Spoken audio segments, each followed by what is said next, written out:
morning there. You're watching QTV this morning, and I am Jenna Wasonko, joined by my amazing co-host here, Ibrahim Abalde, as well as our newspaper review guest, Mr. Suleiman Dabo. Thank you so much for joining us. It's been a while on here. Welcome to the show, gentlemen. Good to be here, Jennifer. It's good to be here. Jarbat. Wow, uncle ak nijaay. Nijaayam ak jarbaat. Waaye man li ma jaaxal mooy yéen doo leen di mën a agree si temps. Waaw loolu dafa baax rek xam nga rek léegi suma nijaay mayangul ma jabar. No, why suma jarbaat is a very respectful jarbaat. Waaw kii dinaa ko may jabar. Kii danga ko bëgg a may jabar. Kii dina am jabar. Ah waaye Mr. Dabo yow mbaa piis. Ah piis la di du yàlla def ma may ba man ma amam ba foo. So suma may kay. Jeena tak. So yow ko am in mind. Kan? Yeah. Suma may. Loolu duñ ko loolu is not on air. Man de lii duma ko laal. Loolu bu ko laal bu ko jege. Man kañ duma ko jege. So Mr. Dabo, what have you been up to? It's been a while here. Yeah, I mean, it's working in the newsroom. You know how it is. Yeah. Working to get news to our viewers, our esteemed viewers. Yeah. So that's what I've been doing in the background. But yeah, basically working in the newsroom, going for assignments and doing things like that. Well, you've been in the media and now you're back again. Yes. How does it feel? Just give us a difference between before you left Gambia, what was existing, and now that you're back, how do you see the media's transition? The first thing that comes to mind is the freedom that exists now. Yeah. Because working in those days, early 90s, late 90s, early 2000s, yes, there was not press freedom. Okay. It doesn't exist. No matter how you look at it, it doesn't exist. But then we were still doing what we were supposed to do, which is to bring information to the general public. Either that is free and fair information is another question, but it was a difficult circumstance compared to now. You can argue how free we are, how free the press is in the Gambia, but honestly, there is no way you can compare it to what it used to exist. Okay. Quality? Yeah. You don't want to go there? I think quality, to me, to be very honest, I think quality is going down compared to what used to exist. Okay. And that is nothing against any individual. Okay. It's just that the profession as an institution is to me, it's going down. Now, what do you think? Why do you think quality is going down? We used to have few media houses. Yes. Now we have more media houses than then, but the quality is dropping. Why do you think the reason? Because, to be very blunt, young journalists are not ready, I would say, to go the extra mile of getting or ready to learn from those who have been there before. This means they are lazy. Well, you might use the word lazy. Well, journalism bu modern bu ñoo gis yëngu-yëngu yi. No, yëngu-yëngu yi. It's no. You see, I mean, it's very easy to go online. I can right now go online and Google and get. No, logically, you are calling these journalists now copy and paste journalists. No, I'm not calling them the copy. No, honestly, and with all seriousness, I mean, this is not against any individual. Okay. It is just against the profession, and we'll all agree. Yeah. Just recently, there was a journalism award dinner. You know, the chief judge there did it, but the chief judge I completely agree with you. I agree with you and disagreed with him. Exactly. I thought that venue was in the right place. It's to celebrate. Because to celebrate Gambian you journalists. Can't use that as a benchmark to determine the work that journalists put in. That's right. And then what is even funny about it is that anybody who went there, they won awards. So they won the awards because they have worked hard. And they've been recognized. Mr. Dabo, man suma mask is musuma win award fen. Understand? Yeah. But for me, I take it as lima ligay. It's a matter of the lives that I'm changing, the impact that I'm registering. Correct. And just that to me is a bigger award. You don't even have to get a recognition from somebody to do that. Exactly. To recognize yourself for that. The only thing I'm going to say to young people is if you are seriously want to become a journalist or you are in the profession, you want to stay in this profession, please develop the idea or the habit of reading. Exactly, that's true. Honestly, Let's develop get into the idea of reading because without reading, honestly, you wouldn't be able to survive in this profession. That's true. Yes, True. that's the advice I'm That's going to the give young advice. people. All right, yes. but we will continue this discussion some other time. But Ibrahim, what is our African proverb? I just hope it's an interesting one. Here we go again. Here we go again. You can outrun what is running after you, but you cannot outrun what is inside you. You can outrun what is running after you, but you cannot outrun what is inside you. You can only outrun what is after you if you are a fast runner. Yeah, but go ahead then. Fast runner. waaw bu nekkee ne mun nga daw bu baax ngay mun a outrun lu la toppa waaye bu nekkee ne you are wow. slow bu nekkee you are slow it will still outrun you. So what do you think, Mr. Dabo? Well, I don't know. I don't think one should be bothered about some things that you don't have control over. Things that you don't have control over, let them be. Just let them be. Things that you can control, please try to manage them. Yeah. I think essentially this is what it is. So to me, it's a matter of, okay, you can outrun what is running after you, but you can't outrun what is inside of you. So something that is inside of you, which we talk about destiny, for example. Yeah. We will get back to that. I know he's going to bring in the debate as in destiny can be changed and stuff. But when I say destiny here, I'm talking about something that is meant to be. It's supposed to happen. It's a part of you, and there's nothing you can do about it. You just have to acknowledge that. That is what it is. Walk around it. If it needs improvement, improve it. Yeah. If it needs therapy, yeah. to work on it. Yeah. But as long as it is who you are, there's nothing you can do about it. It's just like our parents. We can't choose our parents. We can't choose who our parents are. We are born to already existing father and a mother. Correct. We can't change them. No. Sometimes we don't even like maybe things that they're doing and all of that, but we have to manage. Correct. We have to live with them and know that, okay, this is my mother and my father. I can't change it. I have no control over it. The only thing I can do is to walk around it and, you know, just move. And I think it also has to do with being who you are. Yeah. No matter what people think of you, you know who you are. You can't change it. You don't want to change it. Well, we can always improve on our characters, on our habits, on everything. But you don't want to go to the extra mile of changing it for people because people say you are 1, 2, 3, so you want to become 1, 2, 3. No. You know who you are. Be yourself. Yeah, but well, you know, it's a matter of accepting reality. You know, if you want to be relieved in life, it's just to be truthful to yourself. Do not fool yourself.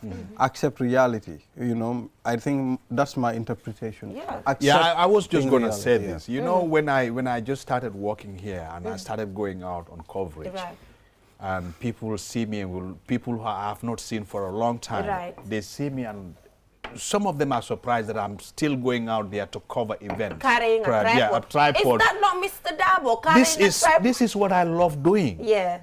I don't care how people look at me. Exactly. This is what I love doing. This is my passion. This is who I am. And I'm not going to put that tripod down because somebody thinks I should be above carrying a tripod. No, yes. Because anywhere you take me, that's not where I belong. And this is where I belong. That reminds carrying the tripod is what I do best. Mr. Dabo, that reminds us. In this, you see, this is the problem that we have.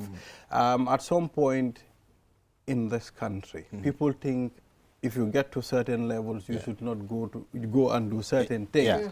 You should not be walking in the street, even as a TV presenter. You should not even join a taxi as a TV presenter. You understand? You should not do certain things. I don't think it is. We can have this discussion to the end because otherwise we will spend. If we can spend the whole day. I know. Presenter nak dang ko nduru manga bay. Yeah. Ñun ñoo choose ne dañoo nekk ci limelight bi. In fact, Gambia la de waaye yow by right yow sa security danga ko war a safeguard. Correct. Mun nga fee toog sa wax loo xam ne keneen agri wu si may ma rek mu gis la si biti def la naka sudut noonu because yaa ngi taxaw si tali bi di jël $10. waaw xam nga lu xew. man boo xeebloo sa boppam man di xeeblu ko Mr. Dabo man Mr. Dabo you know why bu nekkee ne aga nga foofu noonu you should be able to do it for yourself. Understand nga tey Balde bu mu nee jëna moto bi nga xam ne 500,000 la daf koo jënda waaye Balde mënu koo jënda understand nga because Balde mu ngi present why he did not get to that level to buy a car of $500,000 why buga naa ko suma sañoon I would have done it waaye mënuma ko because I did not get that financial muscle to do it. Exactly. Xoolal mënuloo ko taxut ne waruloo ko am. Yeah, No, exactly. I think yeneen that's dëkk yi ñu ko am mooy loolu soo de ko amee soo boo xebloo sa boppa yow la de soo ko amee mun nga koo am xam nga suñ ne tam am doesn't mean that you have to buy it on your own nit mun na koo jënd jox la ko sa boss mun na koo jënd jox la ko understand nga loolu yëpp war na am te boss yi sax dañ ko war a jënd jox ko seen président yi noonu la ba war a demee naka du man nag daa gannaaw wax sa soxla duma ko dee entertain si programme bii de No, I think Amsterdam ay wati daa gannaaw wax sa soxla fii affaire de wéyaan la fii affaire de woyaan la tudal tur fii affaire de wéyaan tudal tur la well, anyway, Mr. Dava, generally, before we go for the break, just to remind you that if you're just tuning in, you're watching QTV this morning, and our proverb is, you can outrun what is running after you, but you cannot outrun what is inside of you. Right. Things around you, you can control. Yeah. You can tell, I can tell Balde, stop, do not do this. Balde, you know, stop people and how they project their energy towards me. Right, yeah. But energy that is already in me, all I need to do is to walk around it. Correct. And acknowledge it, accept it, and just move. Yeah, that's all you can accepting do. reality, You can't right? you can't throw it away. Right. This has to do with identity. It has to do with looks. Correct. People now are it's okay for them to do it because it's their bodies, but we see how surgeries now is what is the BBLs and everything, bleaching, all of these things. It's about accepting that I'm born dark and I'm going to embrace that. I'm not saying you shouldn't. I wish people understand or realize how beautiful it is. I mean, to have the dark skin, it's really beautiful. Yeah. I mean, Yeah, so this is our reality with yeah. that. So let's just embrace who we are. Dafa mel ni man rek ñu ne hey waxam daf dee gaaw dafa bëri wax emut may bëgg a MM lu suma MM loo ñaaka xool soo ni nga mel jël ko accept ko xam nga ñoo many people laajte na ñu ne ma ne Jey ñu ne Jenaba moom dafa lifin de dafa yëngu ma ne ko ne non naturally Jenaba noonu la mel te suma buggee em te ma ñaaka fi xorom ngeen fee ñaaw Jenaba su emee rek xamal ne feebar na suma ko emee xamal ne feebar naa frustrate naa let's go for a short break and when we come back we will head right on to other activities that we have, but first the newspaper review. We'll be right back. Opticalia is a leading European brand which is now in the Gambia.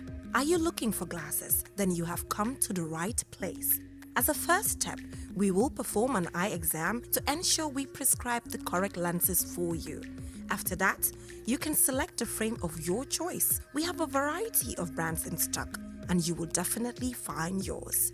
You can have the full package of frame plus lenses starting from $990 up to more for the most fashionable options. Once you find a frame you like, your lenses will immediately be edged by our lab technician. Within 30 minutes, you will be able to leave with your prescription glasses and a huge smile on your face. How amazing is that? Visit us at the Tropic Shopping Center near Senegambia from 9 a.m. to 11 p.m. every day of the week or call us on 503-4411 or 7767-123.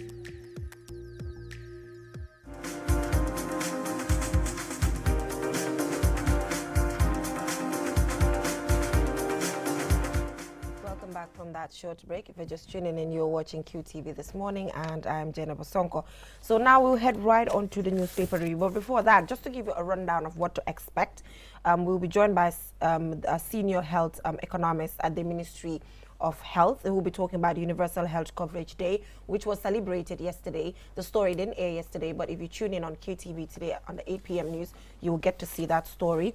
And moving away from that, we'll be talking about the Sir Dawda Jawara International Human Rights Moot Competition 2022, which actually even attracted participants from across Africa, and Basiru Elba, legal officer and a research officer as well at the National Human Rights Commission, will join us here. But obviously we will take the conversation beyond just, you know, moot competition. There's a lot more to discuss. And also we will be joined by Julden Jai live from the Paradise Suites Hotel, as the Women Journalists Association are rebranding or relaunching the association. They are saying they're shattering the The ceiling? Yeah, the media ceiling or something. Okay, then it's going to come down on all of us. Well, let it come down. If they shatter that ceiling, it's going to come down on all of us. Then cost the shatter, will come down. Well, that's what I am. Let's head right on to the newspaper review. What do you have? Yes, this is the Point newspaper. Barrow to appoint governors for KM and Banjul. Gambia cannot and must not be used as a launching pad by Senegalese, lawyer Ousseynou Dabo. Mining companies risk losing license amid massive environmental destruction. We also have Gambia to conduct first over digital population and housing census. U.S. sanctions Yahya Jammeh Ali. And of course, GRA is saying pay your taxes to build the nation. Did you pay your tax? Yeah, anyway, moving away from that, Barrow promises appointments of administrators for the Kanifing municipality as well as the Brikama Area Council, and lawmakers ratify visa exemption agreement between the Gambia and India, and the 2023 Gambia Population and Housing Census. The slogan is, everyone counts, get counted. And moving away from that, we have D-Day for former junta member Yankuba Toure. And also Speaker Kiang West MP clash over visa exemption for diplomatic passport holders. And the president warns youths against irregular migration. Warns, I'm not sure if that's the right word to use here, warns. But whatever the case, it's left to the newspaper and their headline. You are the editor is watching, I'm sure. So yeah, because the warns might, you know, sort of a threatening, kind of not threatening, but could be better. Maybe that could be a better word. Yeah, used. I was expecting, considering that now we have a national employment plan and policy 2022-2023. I was expecting something like, you know, a headline that is going to tell me that president says there's an alternative now, you know, and young people will be catered for. And then it's more appealing for young people to accept narratives that they have here, embrace it and move. Like the proverb says, you know, you can't outrun what is in your reality. So, what do you think about that? I think, the word warn, I think maybe in the context of the dangers that are out there. If you are traveling, if you're going to use the back way, either by land or by sea, there are dangers out there. It is clear. So I think if the word warn, in that context, one can agree. But I don't know. There are a lot of issues surrounding because traveling. It says Gambian leader President Adama Barrow has warned Gambian youths against irregular migration and urged them to be more proactive in academic and skills development to acquire market relevant qualifications. So in this case, is you telling them to accept market relevant qualification, then I don't think warned is the right word here. Don't go by the back way. Come through the front way of front door of you know, acquiring skills and you know, be ready to get yourself employed either in the formal or in the informal sector. But again, the dangers of using the back way are still there. And I always use this example. This is something that has been dear to me for a long time. And I've talked about it for a long time on shows that I used to host. So and it is a well-known fact that a lot of young people have lost their lives using the back way. That doesn't excuse the fact that government also has a responsibility because most of these young people were living or are still living because of the lack of job opportunities in the country. So they have a reason to go. The thing is, I think the extent to which they are ready to, you know, to go to improve their livelihoods or the livelihoods of their families can be a subject of debate. But, you know, the fact that government realizes this as a problem and people as a society, we also realize that this is a problem. I think it needs to be addressed. Absolutely. Very important. And also an estimated 250,000 adolescent girls and young women acquired HIV and AIDS in 2021 in sub-Saharan Africa. It means they are infected with it. Yes. Wow, that's scary. Adolescent girls as well as young women. So this conversation has been ongoing about the fact that advocacy should go back to its normal to its normal position or whatever that you might call because it. one would It's think getting out of hand. AIDS is something that has been going down as far as prevalence is concerned. It's been going down. It's been decades now since the advocacy, as you mentioned, should come back. I mean, I think they've not been doing a lot recently. You know, I was surprised yesterday. In fact, yesterday I had my son in his room studying. He was saying, to prevent yourself from HIV and AIDS, use condom, use this and that and that, use this and that. Did you knock on his door? I said for a long time I didn't hear this. But it's needed, you know. It is very important. It is very important. But then census is coming back, and the slogan this time is that everyone counts, get counted. And I think they're using the automated way now of doing it, which is quite significant. That's that's quite an improvement, because with that, kind of data, when you know it is scientifically recorded, you can use that. Government can use that for policy formulation, and we in the media can use that as well to have an effective way of challenging our guests who are normally on our shows, and we can accurately report on issues regarding society. So I think that's a good thing. We, you know, because data collection in this country, to be very honest with you, data is not even available. It is denying us a lot of you want to work on certain research. You can do I know of no students, they would rather study maybe another country, someplace else, rather than studying their own country, because then they feel data is not available for them to do Gambian studies. And any claim you are making these days, you can't make, most claims you can't make without having the support of data. People want to see what you say. If you say if the sky is blue, okay, show me how the sky is blue. That is it. But also, Barrow promises appointment of administrators for Kanifing Municipal Council and BCC. I'm even looking at that story. So what does this tell you? We have the mayoral elections coming anyway. So this is currently the topic. There is a political connotation to it, but I want to reserve my opinion on this until I understand the constitutional arrangement in place. Either the president, by the constitution, can appoint administrators for KM and Banjul. Until I know that answer, I really don't want to comment on it, because I can't. One would wonder why the president is doing it, but he must probably have the law backing his intent to do it. And if the law is there for him to do it, I don't see anything that but can constitutionally, you know, mayors and I don't think he has the constitutional backing to appoint administrators. Well, until you don't think so.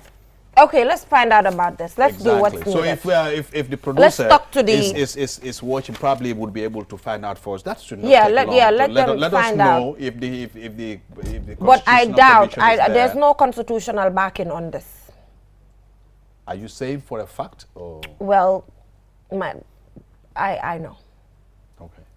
There's no, there can't be constitutional before. Backing to say he's going to have we'll find governors for we'll KMC. That's why I want to reserve my okay, opinion. so if there's a governor that the president appoints and the mayor is there, what are we trying because to achieve? You are saying no. I think the two headlines, you see, you read administrators. He read here it is governor. said the new allow me to read this.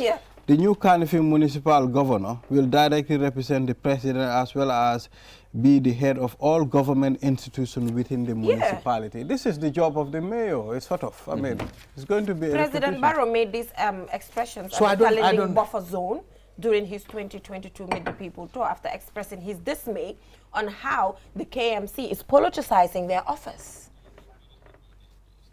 Yeah, this is just it's a controversy at this point in time, because until again, like I said, we find out what the constitutional arrangement is. It's difficult to say whether he can or cannot do it.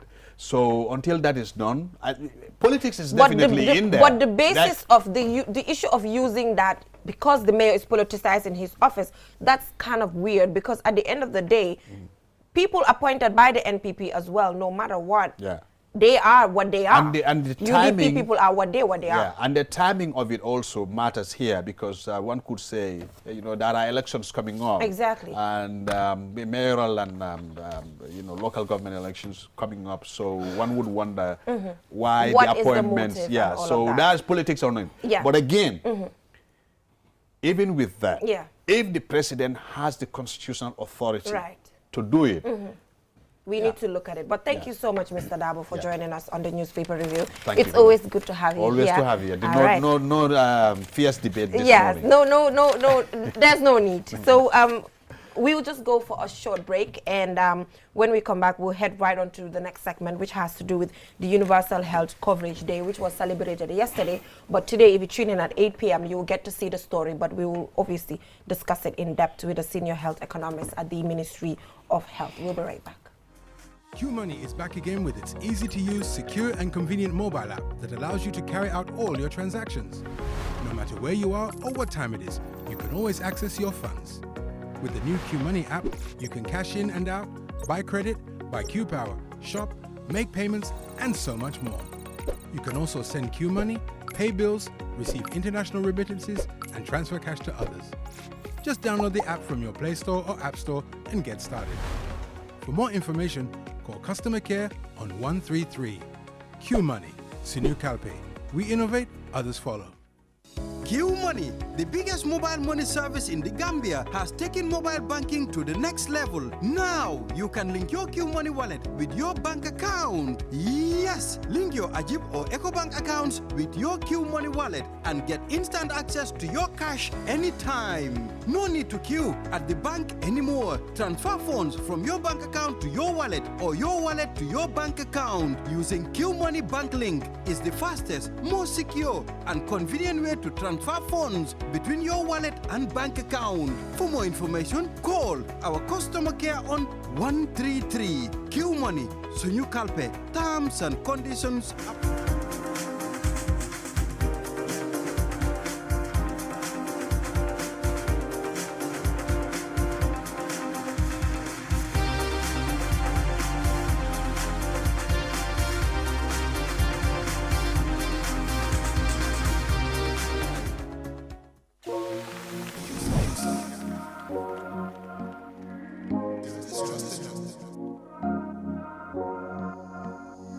As the fastest growing GSM company in the Gambia, QCell has the widest 4G plus coverage in the country, 3 times faster internet speed than our competitors. So switch now and dial *335# and enjoy what true 4G feels like. QCell, the Gambia's trusted network.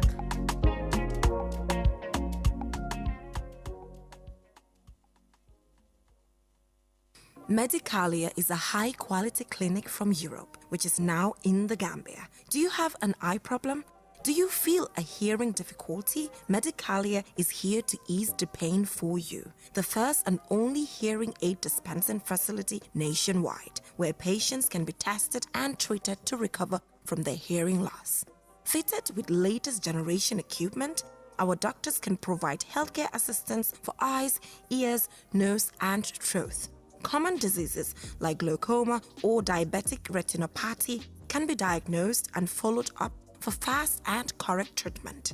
Make your appointment with the eye or ear, nose, and throat ENT specialist today to relieve any pain you might be feeling, as consultants are available daily. Contact us for more information. Visit us at Tropic Shopping Center near Senegambia from 9 a.m. to 11 p.m. every day of the week, or call us on 503-4411 or 7767-123.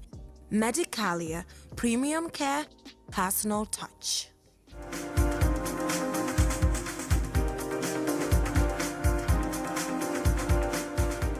All right, so that's Medicalia, premium care and Personal a personal touch. Yes. So once again, thank you so much to Medicalia for joining our team and calling on all other businesses to come and support us, and we work together. We can do product placement. The program streams on Facebook and on YouTube, as well as repeats at 12 a.m. So why wouldn't you want to have the right publicity with Ibrahim Balde and Jaina Sonko? I don't even know why. Yo, bo, I mean, you know, business before modem. So now we head right on to health-related matters. Universal Health Coverage Day was yesterday. QTV covered it, but the story is not yet up, hopefully today. But we are joined by Sarah Tangak, Senior Health Economist at the Ministry of Health. Thank you so much for joining us. Thank you, Jennifer, for having me on this show. Yesterday, the Ministry of Health joined other leaders of the world and other countries to celebrate Universal Health Coverage Day. In 2017, the world leaders, the United Nations declared 12 December as International Universal Health Coverage Day. Ever since, it has been celebrated all over the world every 12 December. But and the Gambia, for the first time, it was yesterday that we celebrated this occasion. So it was a historic moment because this was the first time it has been celebrated in the Gambia. And the occasion is aimed at raising awareness and calling on world leaders on the need for a strong and resilient health system so that people will be covered. Like what universal health coverage is all about is like people should have access to the health services they need where and when they need them without suffering financial hardship. It's very, very important because we know that some people can be, they are just one disease condition away from getting into poverty, absolute poverty. But you see, this is very important, the commemoration for this year, because the reason is because at least the COVID-19 has died down a little bit. It's still here, go get your jab, but at least we're not wearing face masks and social distancing because we have a jab, our booster and everything. But the thing is how just the COVID-19 pandemic has exposed our vulnerable healthcare systems. It shows that we are not close to the universal coverage that we're looking forward to because it has exposed completely that we're not even halfway there. So what are some of the lessons learned when it comes to the COVID-19 pandemic in achieving a universal health coverage? Yes, like I said, and the aim of the day is to raise awareness on the need for strong and resilient health system. As you have rightly mentioned, the COVID-19 have exposed us how weak our health system is. It's not resilient to outside shock. And things like the COVID pandemic have exposed us. So in that case, it is very necessary to call on governments and partners, the government and their partner stakeholders, to come together and build a strong health system in which every Gambian and person living in the Gambia will have access to adequate health services, quality health services. So it is very important. What are the directly lessons learned I'm talking about here when it comes to the COVID-19 pandemic? Directly, what things can you point at to say this and this and this is what we should improve on as a healthcare system? We've already been exposed, yes, it's weak, we accept, but I'm sure there are specific areas that have been identified. Yes, especially in terms of like when you look at the health system building blocks, there are at least 6 building blocks in terms of service delivery, information and technology, in terms of human resource, in terms of adequate like financial protection. The most important aspect in terms of the COVID pandemic, it has exposed our risks, financial aspect, like the health system needs a lot of financing because if you look at our budget, the health percentage of health expenditure as a percentage of total government budget is very low because in 2022 we have about 9% of the government budget was spent on health, and the government of the Gambia has pledged in 2004 in the Abuja Declaration that at least 15% of their budget should be spent on health, which has not been achieved ever since. So that financial aspect has been exposed, and human resource also. It has also exposed the need for a strong health workforce in terms of curbing pandemic and external shocks. Exactly. When do you think we should be able to achieve this? I mean, we've started, of course. I know we are not there yet. How soon do you think this can be achieved in our country? Yes, because UHC is all about like coverage, and the government of the Gambia has taken tremendous steps to on the road to UHC. Though we are not there, but we are on the path. We are doing our best, and one of such tremendous steps is the introduction of the National Health Insurance Scheme, which will kickstart in 2023, hopefully. So we are working towards that. The government of the Gambia and its partners are working tremendously hard to, for the introduction of this universal national health insurance scheme, which is one strategy towards achieving. But the health insurance scheme, it's a good idea. I mean, it's good. It's a brilliant idea. But what are you people doing to make sure it's effective? I mean, we don't want to get our cards and we go somewhere we cannot get what we want. Yes, the health insurance scheme calls for a multi-stakeholder, like everyone has a stake in it. It's not something that is owned by the government of or the Ministry of Health. Everybody has to come on board and to make sure that it is successful. Because we look at countries, it is not about only the financing aspect of it, but the political will has to be there and people have to be ready to make it work. When we look at stories of other countries, like some who have succeeded and some who have setbacks when they have started, we can learn a lot from them.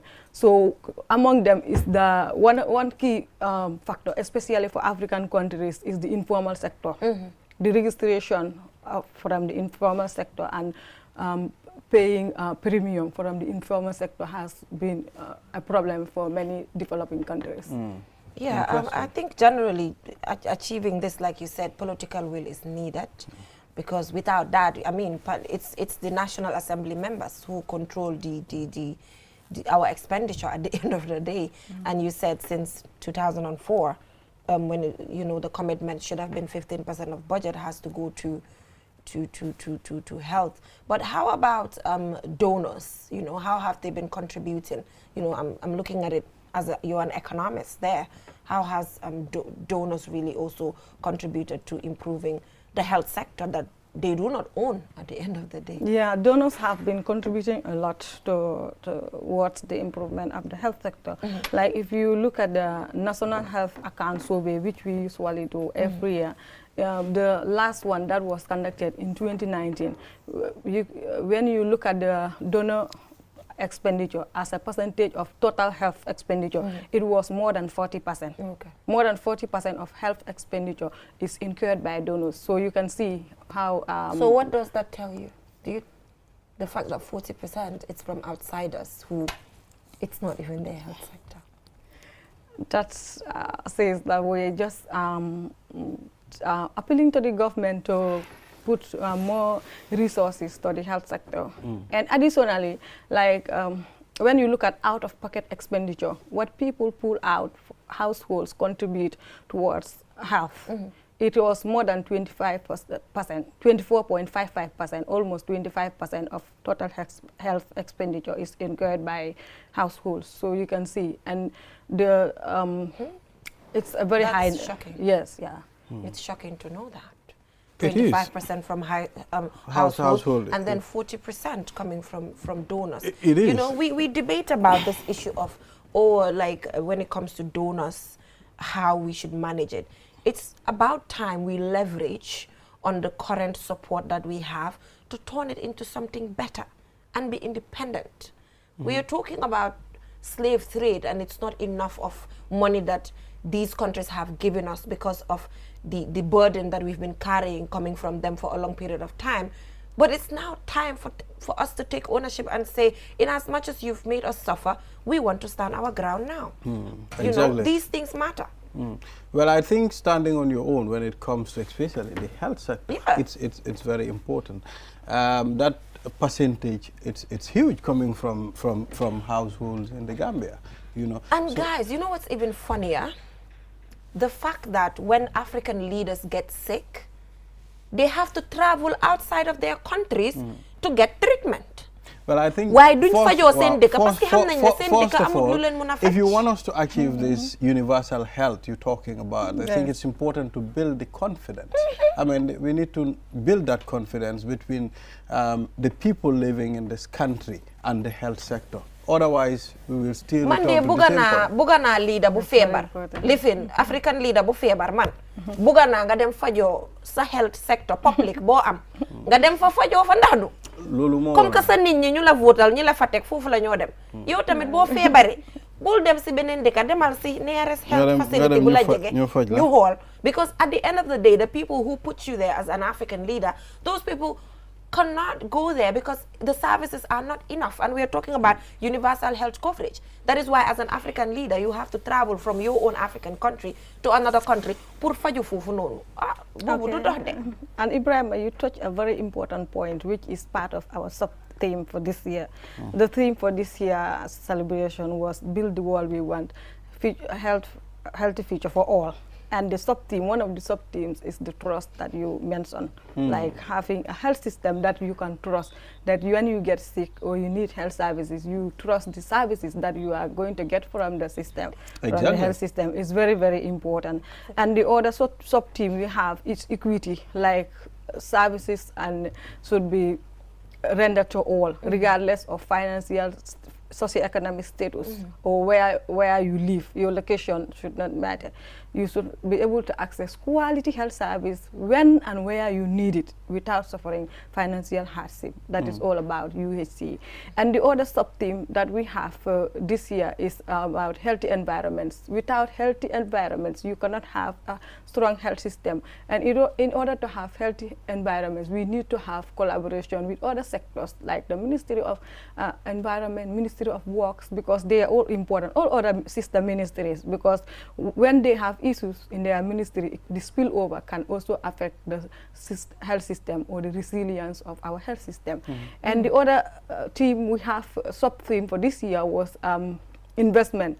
Like healthcare is an investment, not a cost. People should not look at only the, people and the government in general should not look at only the investment they are making into the health sector, like the budget, and say it's too much, because at the end of the day, when you have a healthy population, they will be more productive, and when you have healthy children, like the human capital, we know they will be able to accumulate these health benefits and will throughout their life course. But you know what's funny? All that Sarata is saying right now is brilliant. It's good. It's what is on paper. But at the end of the day, it's not achieved. And when we want to have the uncomfortable conversations, somebody will say, oh, you're not supposed to say this. You know, I know we're here to learn from Sarata, but Sarata, what you're saying is things that we've heard before. And it's what is on our conventions that we ratify and everything. But the moment the uncomfortable conversation comes, people want to run away from that. And now is the time to have the blunt conversation. Put deka bi muna dem. Parce yo linga universal coverage, this is what the United Nations says, this is what. These are there. But now it's about what uncomfortable conversation can we spark to effect change, isn't it? Do you agree with me on that? Yeah. So that's what we're trying to push for. I know Fuma Buga Deme, Dofa Deme, and I understand the reason why, but it's okay. But sometimes, you know, as journalists, we have to actually bring out some of these things. But generally, what's the way forward? The way forward is like, I'm calling on the government, especially, and our partners, multi-stakeholder partners like the donors and individuals, everybody to come on board to support the government to achieve UHC, which is the Sustainable Development Goal 3.8. So one of such is to give support to the National Health Insurance Scheme as one of the strategies that the government is using to try to achieve universal health coverage. So I'm calling everybody on board. As the name implies, universal. So it is everybody has a stake. We are all part of it. Yeah. So. And then government should take the lead, and then we follow. Exactly. Because if they don't take the lead to put in 15% of the budget of the Gambia in health, with 25% is coming from households, 40% coming from donor, then we wouldn't feel the need to also take the lead. They have to, for us to follow. Isn't it, Ibrahim? Definitely. Right. We have to so be we are there. looking forward to that. Yes. Which means the National Assembly then has a huge burden on them to ensure that this changes the moment they take health as a priority, which they should at the end of the day. But thank you so much, Sarata, for joining us. It's good to see a senior economist woman from the Ministry of Health join us. It's quite inspiring. Thank you so much. All right, so we'll go for a short break, and when we come back, we'll be joined by officials from the National Human Rights Commission. Do stay tuned. Step into the Espas Motors showroom for your luxurious name brand vehicle. Located along the Bertil Harding Highway, Espas Motors is the Gambia's authorized dealer for Chery, Kia, Ford, And now we bring you the new Peugeot Model 3008 SUV.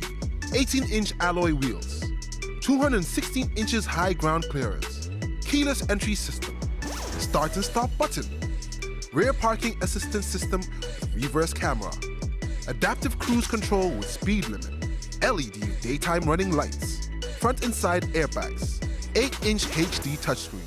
Not to forget our exquisite Peugeot Landtrek double cabin pickup with 2.1-liter diesel engine, 6-speed manual transmission 4x4, hill descent control, LED daytime running lights. Espace Motors, the authorized dealer for Peugeot. Visit us today or call us on 35-22-222 or 353-4444. Your favorite QCell service has gotten bigger. eFunkanta. Now you can loan bigger credit amounts to make life easier for you. Loan $75 and $100 and pay later. Yes, you heard me right. Get credit loan from $10 to $100 using eFunkanta by dialing *393#. Anytime you run out of credit, whether you want to buy Q-Power, browse the internet, make urgent calls, or send SMS. eFunkanta is the service for you.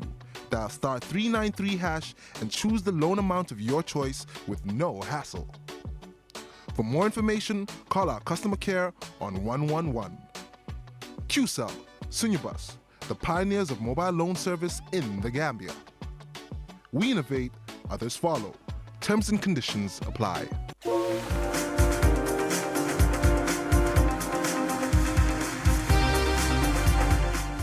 Welcome back from that short break. If you're just tuning in, you're watching QTV This Morning. And now we're joined by Basiru Elba, who is a legal officer as well as research at the National Human Rights Commission. And we were discussing the Sir Dawda International Human Rights Moot Court competition, but obviously we also have the opportunity to go beyond just the competition. But generally, what inspired it to start with? Thank you very much, Mr. Sonko, Mrs. Sonko rather, excuse me. So the National Human Rights Commission has the general mandate of promoting and protecting human rights in the Gambia.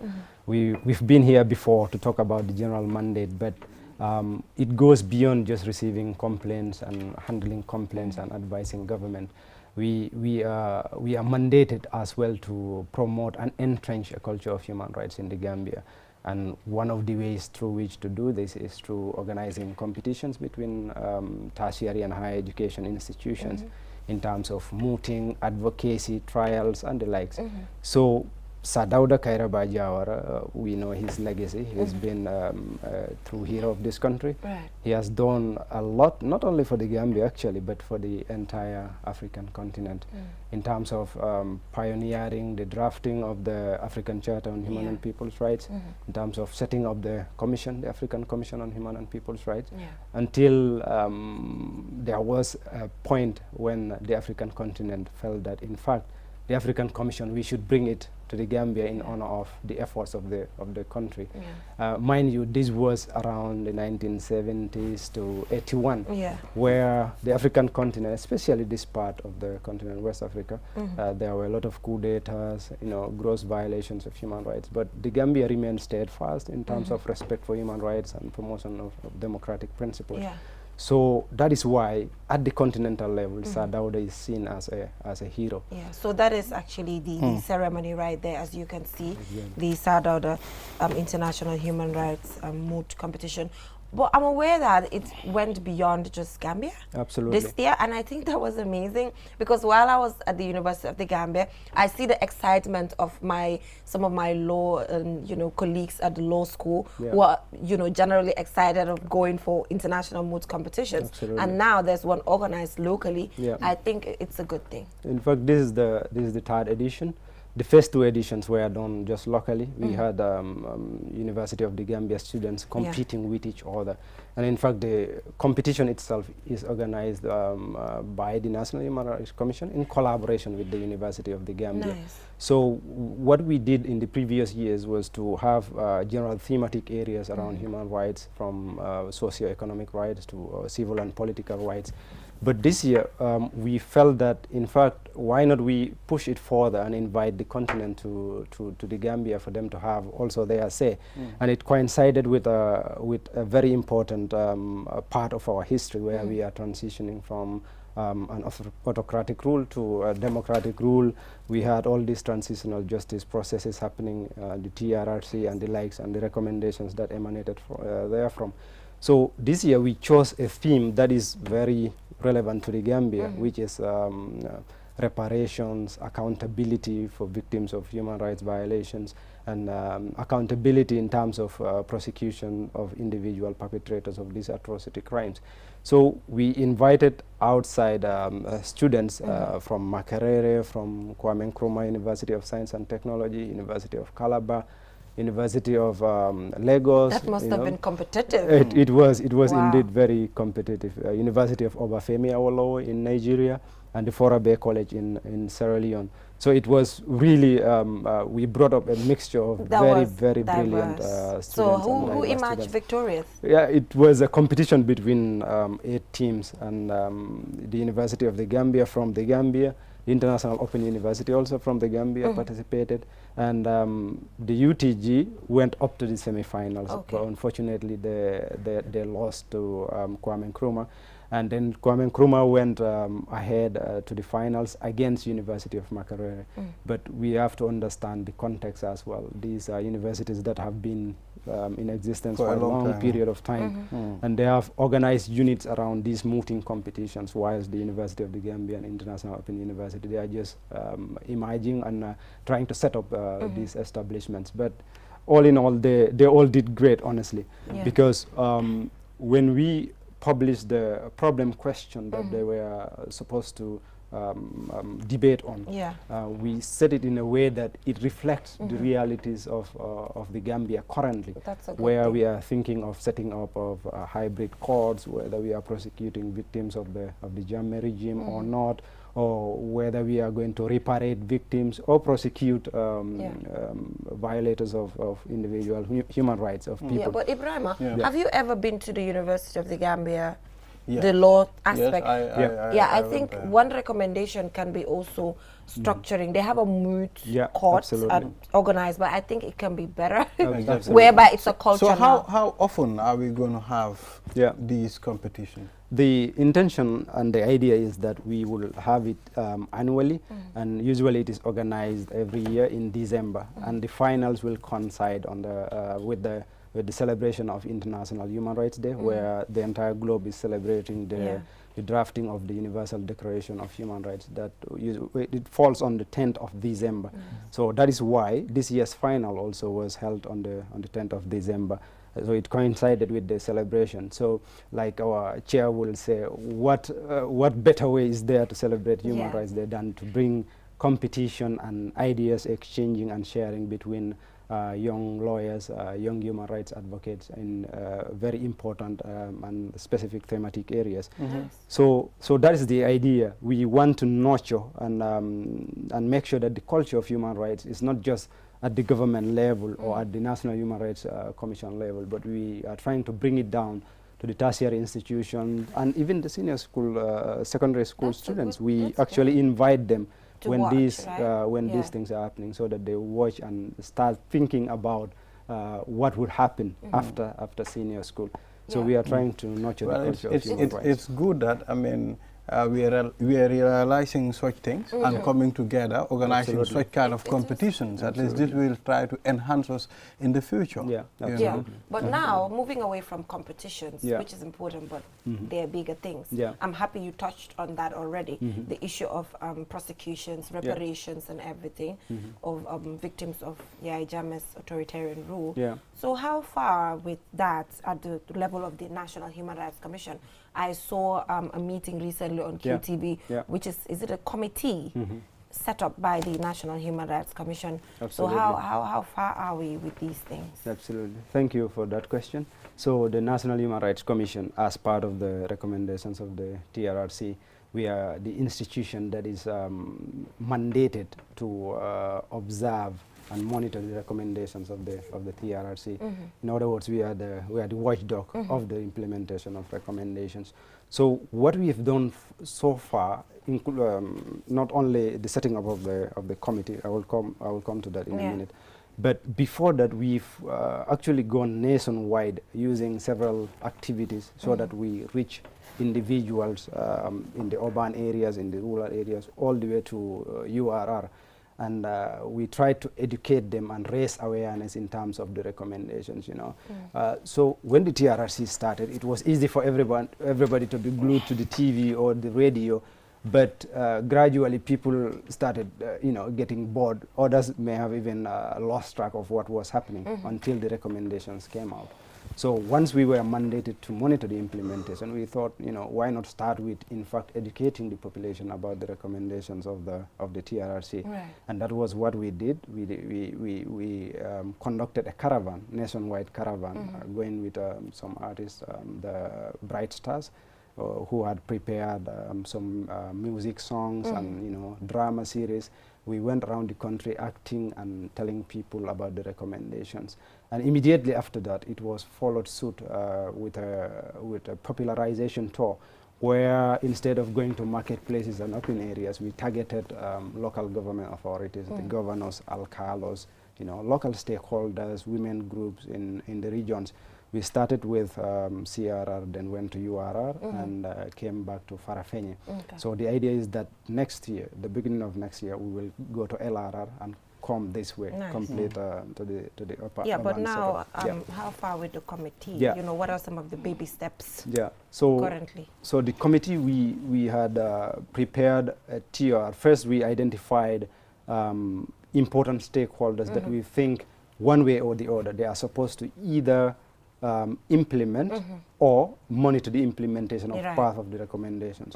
So we looked at the army, we invited the army, they sent in their representative from the Ministry of Attorney General's Chambers and Ministry of Justice, CSOs and other stakeholders in the country. And we brought about 30 individuals from different important stakeholders, and we formed a committee. We prepared the terms of reference for the committee, which include to help us monitor the implementation of the TRRC, so that if we want to know how far, for example, the Attorney General's Chambers has gone in terms of setting up the hybrid court, we can just use our committee member and he will update us. Then we will know what is next, or what should be done, or what should be improved in their area. The same thing with the army, the same thing with the Office of the Inspector General of Police. So we've had our initial meeting and a follow-up meeting with the committee. Now we've told them the mandate, what they are supposed to be doing. Now they have started working on, from their various institutions, started working on the reporting back to us, the National Human Rights Commission. Because if you look at but you know, they will only report back if something is going on. Yeah, and actually there is something going on. You know, the recommendations are structured in a way that some of them do not require a lot of resources to be implemented. You know, but whilst others, such as the... so whose responsibility is this to communicate? It is us. At what level we are? Because absolutely. Because sometimes you will see the public questioning things because they do not know. Maybe something's happening in the background. So these things, whose responsibility is it to put it out? So when it comes to the ones that do not even require resources and it's quickly achievable. It is indeed, you know, the recommendations will say, for example, this ministry should do this, or this office should do this. So there you will know exactly who is supposed to do what. So now the role of the National Human Rights Commission is to talk to these individuals who are told to do something and ask them to do where they fail to. Okay, ask them to act where there is a failure. Can you give us an example of a situation like that? Yeah, absolutely. When the recommendation, for example, came to suspend individual civil servants, we wrote to the Attorney General's Chambers, and they responded to us that in fact Mr. X is currently on administrative leave. They are suspended pending, you know, the finalization and investigation of these things. But we have to be also mindful of the fact that sometimes, especially considering the nature of the TRRC, this is where an individual came and said that so and so happened to me as a person. Mr. X did this to me, Mr. Y, Ms. Y did that to me. Now, because of the requirement of due process, fair trial, these are things that we have to consider because they are basic human rights, whether you are a victim or a perpetrator. So now some of the recommendations will require, in fact, prosecutions of the individuals first before the courts, because the courts are the ones that could say, finally, Mr. X is guilty of this particular crime. So we are taking all that into consideration. So I just want to talk about the implementation. What are you people doing, at least to push those that are supposed to implement, because most people are saying the implementation will be slow, the process will be very slow. Absolutely. I think I have to make a clarification first. It is not our role to implement. To implement, exactly. It is our role to can push to implement. And that is exactly why we set up this steering committee of the implementation of the TRRC recommendations, so that these people will go back to their institutions and start following up individuals to act on their recommendations, and the recommendations affecting their institutions.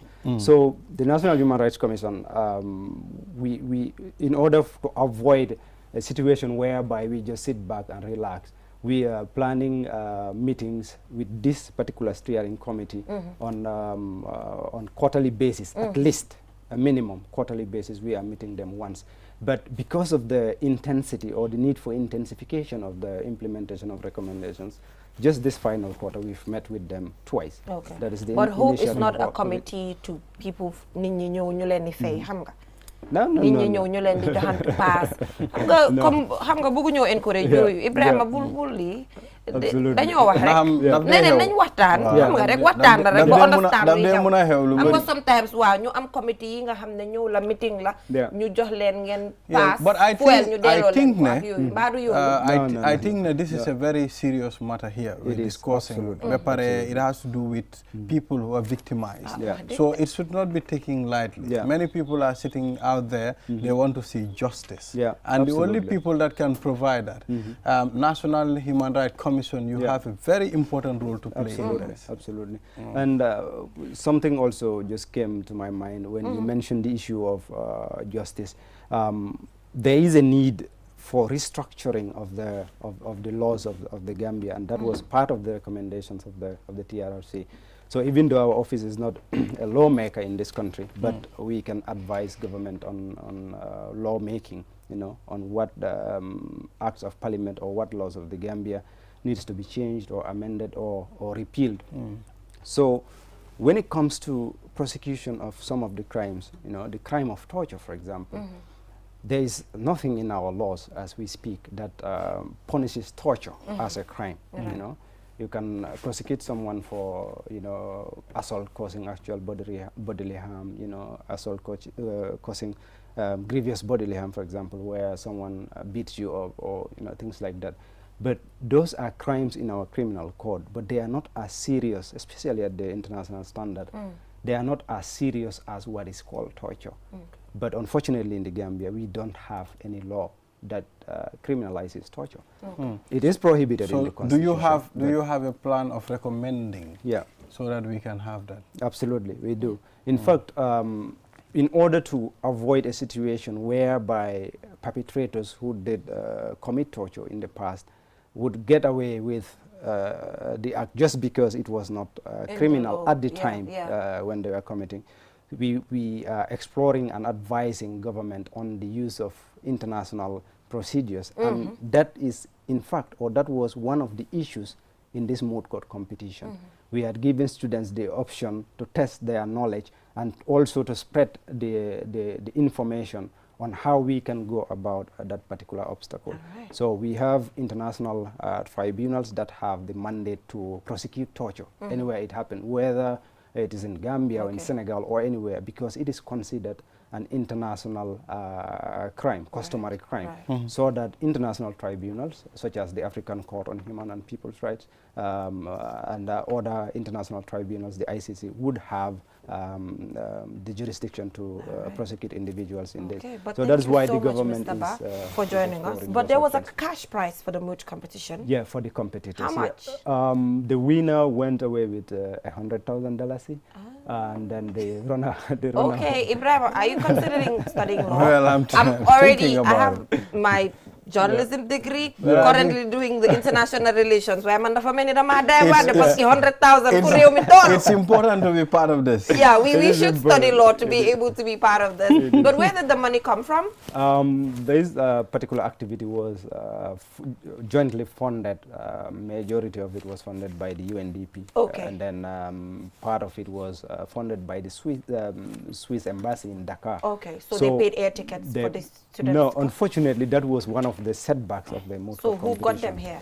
We, the plan was to bring everybody on board here, but because of the expenditure and the limited resources that the office had, and the donors, because it was organized in such a short period of time, the donors were not willing to commit those. So the schools had to pay their own ticket? No, we had to restructure and have it online. Some participants who are away in Uganda, in Ghana, they were online and they were mooting, because we conducted some of the sessions in our office and the others in the Where in did the I SDK. see that people were physically here? Am I in Gambia? Yeah, so I saw, but some participants came. Some participants. Wow. The audience, for example, we catered for a hall where audience will come and sit down. No, what I'm saying is, only the Gambian participants were on ground? Were on the ground. Where exactly. did I see? So maybe it's just the report I heard it, so I thought they came. Probably that was the case. So, but what we had at the SDK conference center is that there is a big screen which was projected, and the participants were visible to everybody, and you could hear them loud and clear. And it was and the judges of the competition were physically here. Myself, I was lucky to be a judge in the first rounds and also in the semi-finals.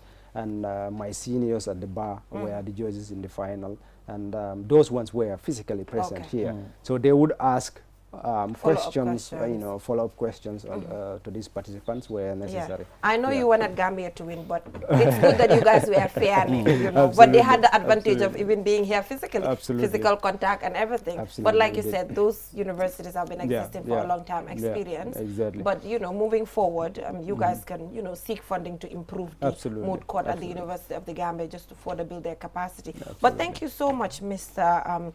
Basiru Elba, for joining us on the program. Seemed like a communications officer conversation. Good one. We appreciate that. At least we were able to get all the things that we need to know. But we'll follow up on the committee just to check if it's not one of those where we gather and get transport refund and not do the work, isn't it? Absolutely. We'll do our best to make sure that everything is done for a purpose beyond the monetary aspect. This is a national issue, right? And you need to be patriotic. Generally, that applies to everybody, by the way, not only the committee. You have to work beyond just your own monetary gain. You have to work for the country, for development of the country. So that's why I think this one would be a different one. All right, well, thank you so much, Mr. Elba. So moving on, we have Julde Njai at the Paradise Suites Hotel at the launching or rebranding of the Women Journalists Association. So we'll just have her now, and then she will tell us what has been going on so far. Must be exciting. Julde? Okay, you can go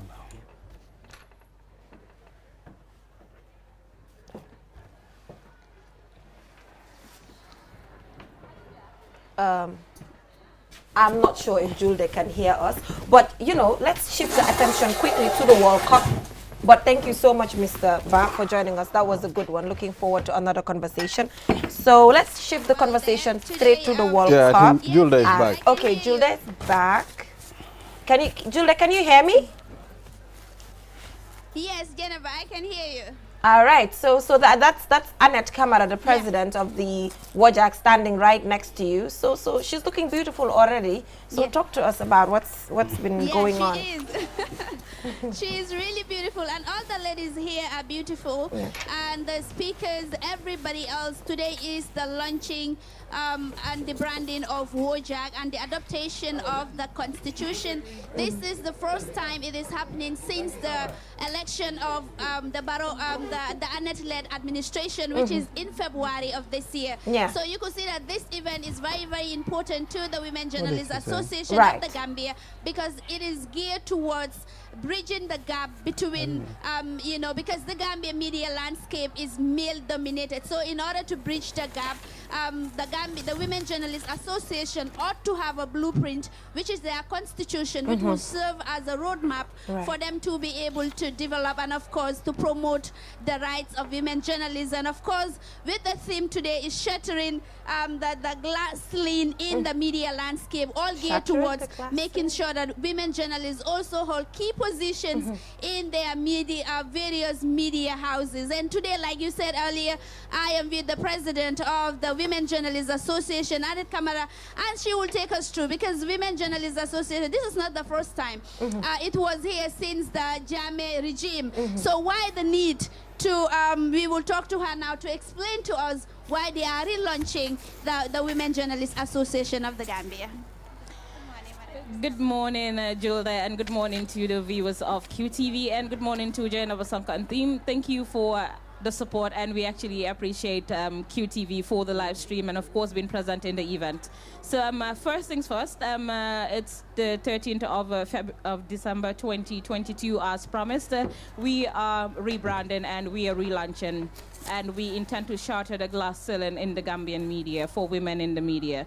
So the reason why we're actually rebranding is because we had an interim committee that has served from 2010 to the date of Congress in February 25th. So an interim committee has been there, not an officially elected executive. And of course, because of that, we were legally elected on the 25th of February, and we are rebranding because the association actually deserved to have the visibility. The association deserved to be recognized, to be known, and to be heard, for we are women, and of course women in the media, and that makes it very different. As it stands now, of less than 15% of women are holding key positions in the media landscape, and of course 65% you know, of women, or majority of the women, are harassed in the newsroom. What are some of the plans that you are going to roll out, you know, in order to protect the welfare of women journalists in this country? And that is why we chose this team, because we cannot shatter the glass. We cannot be there if we do not remove the ceiling between us and them. And we are up to removing the ceiling, so we are able to get there. What we are going to do as an executive, like I said in the statement, is partner with the Gambia Press Union, because we have to acknowledge that the previous executive already had an initiative with the Gambia Press Union, which is having a draft, having the sexual harassment policy, which needs to be implemented, and that is what we are taking up from. They have actually gotten the sexual harassment policy and implementation, and at the implementation stage, and it is our responsibility to implement the sexual harassment policy, and it is our responsibility to sensitize our members. They know what is harassment and how to report it, where to report it, and who to talk to about. And also the men in the media, who are our counterparts, our brothers, our fathers, and at home, they need to know what constitute harassment and why they should not harass women, because what they wouldn't want anybody to do to their sisters at home, they shouldn't actually do to somebody's sister, wife, or mother in the office. So this is what we are going to do in terms of the sexual harassment, and in terms of increasing the gender representation in the newsroom.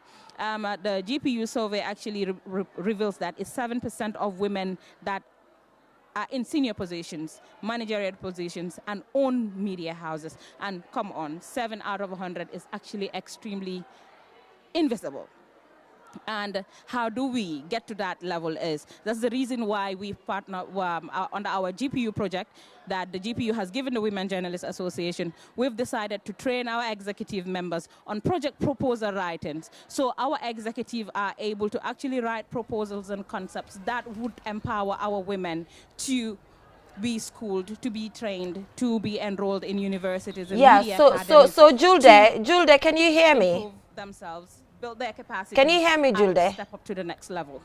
Yeah, so Julde, we will just let Annette go. Annette is always energetic and we appreciate that.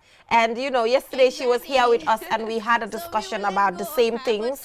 And we are happy that they're doing this. So moving on, we asked that, you know, you just go around probably and talk to other journalists about just how they feel about this launch today. That would be appreciated, especially ones that are not part of the executive. That would be nice if that's possible. And also tell the camera operator to show us the hall, just so we have a feel of what's going on there.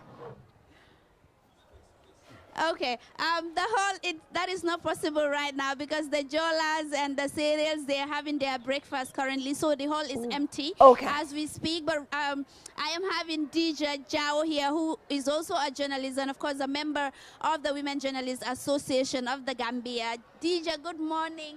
Tell us how you feel, and do you think that today's event will yield positive dividend for the Women Journalists Association? Good morning, Julie, and good morning to all the viewers, and thank you for having us. Today is indeed a significant day for women journalists in the country. The fact that we now have an executive in place that is willing to take the issue of women journalists onto another level, and also to allow women tell stories of women that have been ignored, stories that have been underreported for so long. It is also a clear manifestation that the WOJAC is ready to take the women journalist issues into another level. So looking at today's scheme, shattering the ceilings, the glass ceilings, is also a very important theme for today's occasion, because we understand that we face a lot of hurdles when it comes to the newsroom, when it comes to reporting women issues and so on. So now we have the courage to be able to tell those stories. We have the women journalists who will be guiding and protecting us throughout this important journey. Yeah, but Julde, can you ask this question to Dija for me? Julde, can you hear me? I have a question for Dija. So Dija is an investigative journalist. So as a woman investigative journalist, how is she dealing with everything? You know, being a journalist is one thing, and now taking the step further to become an investigative journalist is just something else. So as a woman, how is she dealing with it? Exactly. So, Dija, you are an investigative journalist, and we know that this media landscape is male-dominated, and it's very, very difficult. Investigation in this country is not even visible. So how are you dealing with all these challenges, being an investigative journalist and being a woman, of course? Exactly. The challenges are numerous, Julia, like I said earlier on. But at the end of the day, as a journalist, you have this mind that it is not going to be easy. Journalism itself is not going to be easy. And being an investigative journalist is something else. But if you have that preconceived mind that things are not going to be okay, but despite the challenges that it comes with, despite the barriers that it comes with, I'm going to make sure that I tell the stories that are worth telling, stories that will bring development and stories that will bring impact in our society, which is a key mandate of journalism. If you are going into journalism, you know that it's not going to be an easy journey, because we all understand that journalism is not a glamorous trade, and we still stick to it. You have to know your purpose first. You have to know why you're going into journalism, to tell stories, to be there for people, to tell stories that will eventually bring the development that you need for your people, for your community, for the society in general. Yeah, that's a brilliant one there. Jennifer, today's event is very, very important for the Women Journalists Association of the Gambia. And the key speakers here were Demba Kande, who is a representative of the Freedom House, and they happen to fund this event. And he also said that he is committed in his organization to supporting women journalists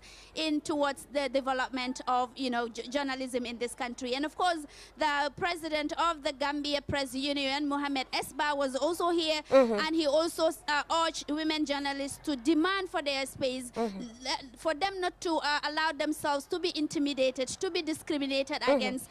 And you know, Julde, I have a question for you. What's the development of media in this country? Yeah, you know, I have a question for you. Other key speakers also include Amiju Cole, who is a veteran journalist. All of these speakers urge journalists to reaffirm, especially women journalists, to stand firm in their position towards the development of this country, because women in general constitute the majority in the Gambian population. So having women journalists in the forefront will really contribute immensely towards the development of this country. And of course, right here I have Fatoumata Ceesay, our very own Fatoumata Ceesay, elegant and beautiful. You look very nice. Thank you, Julie. Good morning. It's good to see you. See you too. What can you tell us about this event, and how significant is this? Do you think that this kind of events will break the glass ceiling, the much anticipated glass ceiling of women journalists? Do you think that such event will really take women journalists to the dreamland? Thank you, Julie. And before I talk about that, I would like to congratulate the Women Journalists Association, the executive, and then the women journalists of the Gambia under the leadership of Annette Kamara.